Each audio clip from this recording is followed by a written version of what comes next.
What could possibly be alarming about a man reading by the pool? And why does his calm gaze send an entire upscale community into disarray?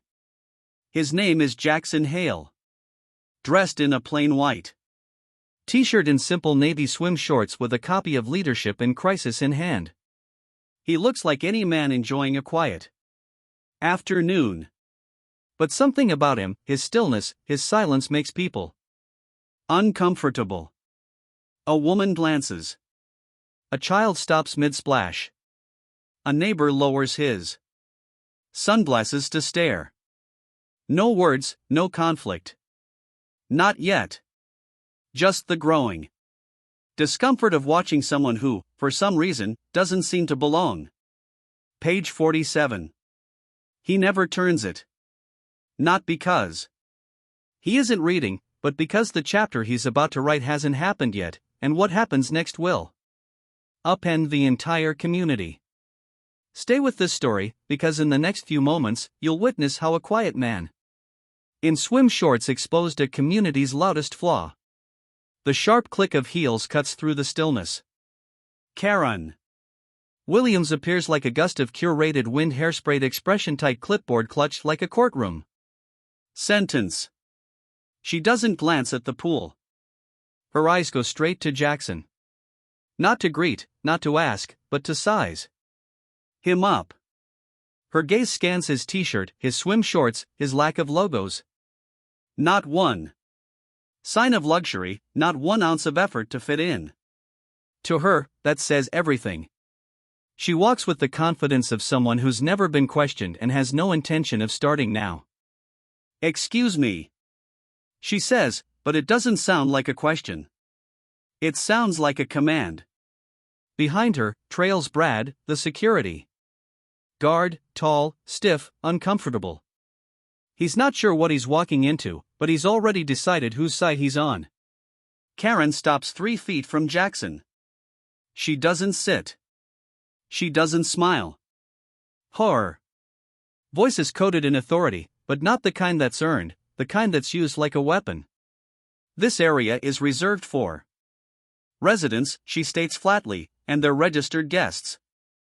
She looks at him again, only this time, her eyes don't ask if he belongs. They declare that he doesn't. Brad clears his throat, fingers twitching near his radio. Karen doesn't wait. Do you have identification?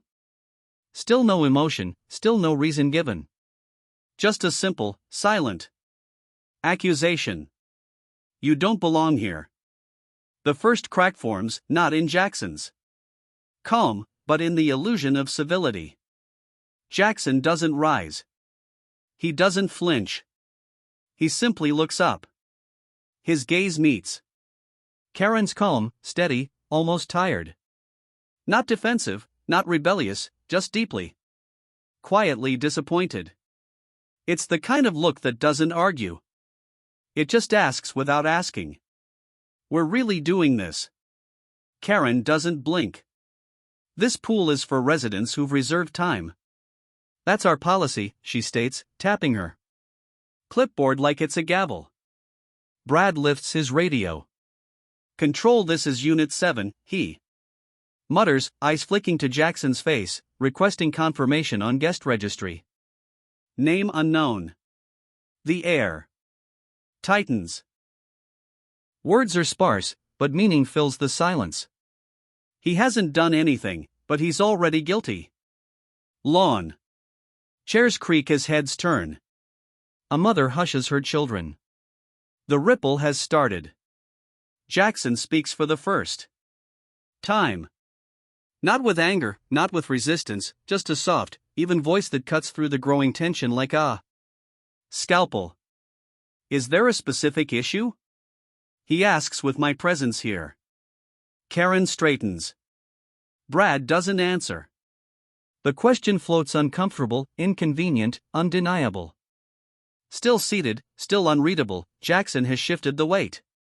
For the first time, the confrontation isn't just procedural. It's personal, and everyone watching feels it. No voice raised, no Threat made, but a line has been drawn, and Jackson drew it without moving an inch. The man in the plain white t-shirt, sitting calmly by the water's edge, is not what they think. Jackson Hale never liked attention. He built an empire with calloused hands and quiet mornings. Started with nothing, just a borrowed truck, a toolbox, and the kind of hunger that doesn't speak. For 18 months, he lived inside a construction trailer on the very plot of land where this marble-decked pool now glistens. He oversaw every bolt, every blueprint, no,